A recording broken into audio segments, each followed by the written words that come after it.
Boston, en los años 1760, ya no era un asentamiento. Era una de las ciudades más importantes de la América británica. Un puerto abarrotado, levantado por el comercio atlántico, y tensado por impuestos, tropas y una política cada vez más explosiva.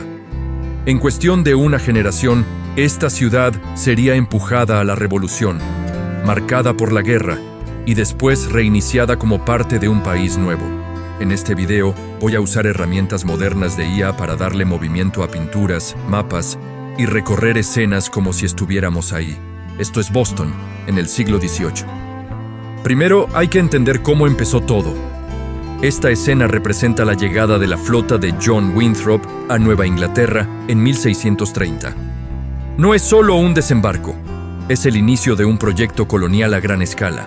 Barcos cargados con familias, provisiones y animales, cruzando el Atlántico para instalarse en la bahía de Massachusetts.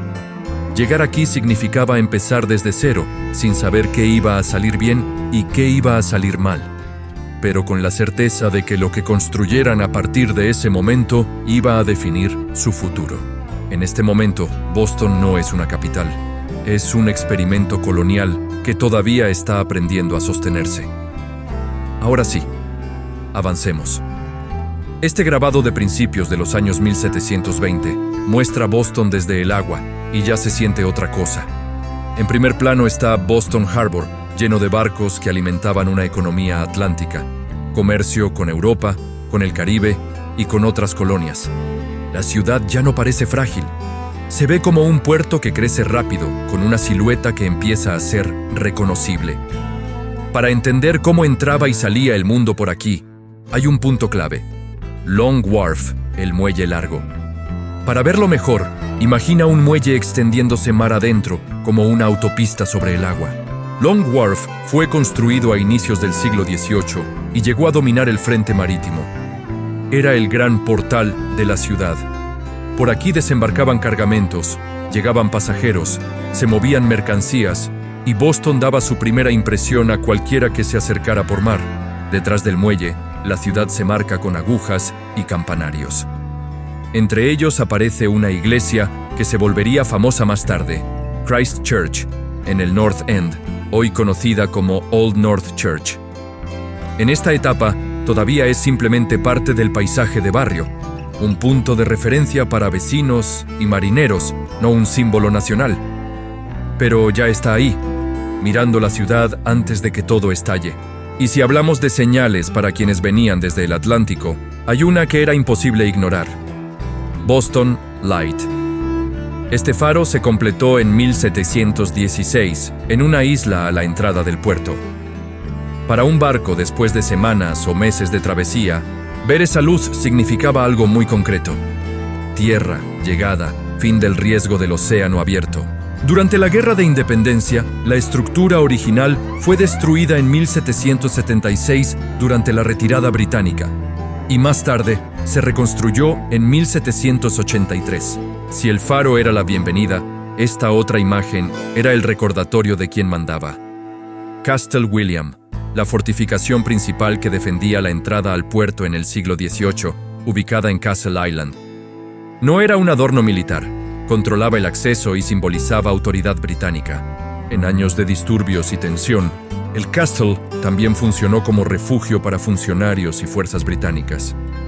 Y cuando los británicos evacuaron Boston en 1776, destruyeron las fortificaciones del lugar. Después, las fuerzas estadounidenses lo refortificaron y el sitio siguió evolucionando con otros nombres y reconstrucciones en siglos posteriores. Pero el punto estratégico es el mismo: proteger la entrada al puerto. Dejando el mar, cruzamos a Cambridge. A esta altura ya no estamos hablando de un asentamiento improvisado. Boston y su entorno están conectados por comercio, gobierno y formación. Aquí aparece Harvard College, que en ese momento era pequeño, pero importante. Mucho antes de ser una universidad global, Harvard existía para formar clérigos y líderes civiles para la colonia. A inicios del siglo XVIII se distinguen edificios tempranos del Yard. Harvard Hall aparece como el edificio central de la institución en esas representaciones, y a su lado se ven residencias estudiantiles tempranas como el Old Stoughton Hall de la época, además de Massachusetts Hall. Ahora volvamos al corazón político de Boston. Esta imagen muestra el Old State House a mediados del siglo XVIII. En su época, fue uno de los edificios públicos más importantes. El centro del gobierno colonial, donde se discutían leyes, se imponían impuestos y se ejecutaba la autoridad real. Desde su balcón se leían proclamaciones a la multitud. Y hay una razón por la que este edificio se siente como punto de choque. En esta zona se concentró parte de la escalada política que terminó explotando. Años después, el 18 de julio de 1776, la Declaración de Independencia se leyó públicamente en Boston desde el balcón del Old State House. Ahora, mira este espacio abierto.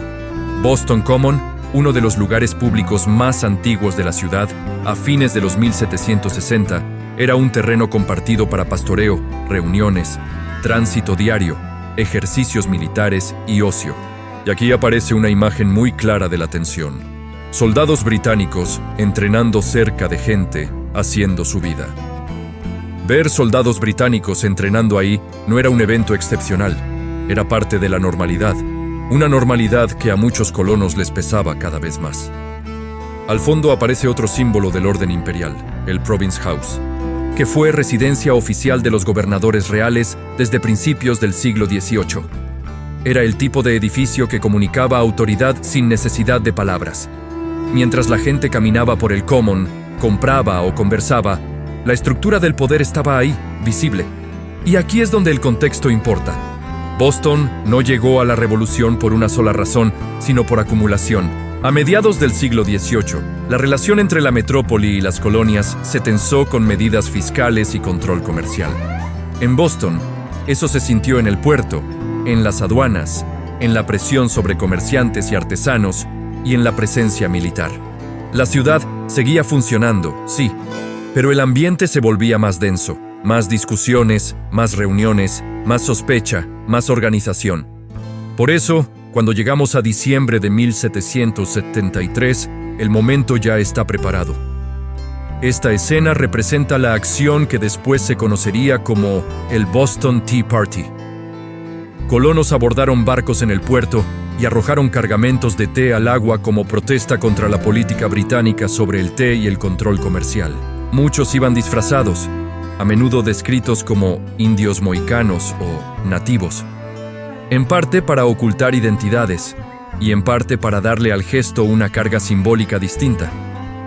La noche empuja a Boston un paso más hacia la resistencia abierta, y la respuesta británica endurece todavía más el conflicto. Y si te preguntas dónde se organizaba gran parte de esa coordinación, este tipo de espacios importa. La Green Dragon Tavern es uno de los lugares más famosos del Boston prerrevolucionario. Para los años 1760 y principios de 1770, era mucho más que una taberna. Funcionaba como punto de reunión para redes políticas y grupos como los Sons of Liberty y círculos vinculados a la organización local. Se hablaba, se planeaba, se compartía información y se tomaban decisiones prácticas. La revolución no empezó con un solo discurso. Empezó con conversaciones repetidas hasta que se volvieron acción. En ese mismo Boston hay un edificio que funciona como plaza techada de la ciudad, Faneuil Hall. Inaugurado en 1742, con mercado en la planta baja y sala de reuniones arriba, se convirtió en un centro de asambleas, debates y discursos. Para 1775, en plena crisis, ya era un lugar donde se medía el pulso público, discusiones sobre impuestos, representación y presencia militar, reuniones abarrotadas, presión social, organización. Por eso se ganó el apodo de Cradle of Liberty. Después del conflicto, hay una escena que resume el cambio. En 1789, Boston levantó un arco triunfal temporal para recibir al presidente George Washington durante su visita.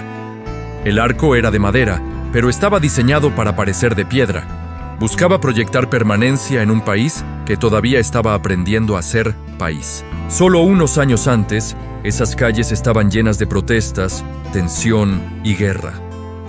Ahora se decoraban para celebrar. Para quien estuviera allí, el mensaje era claro. la revolución no se quedó en promesa.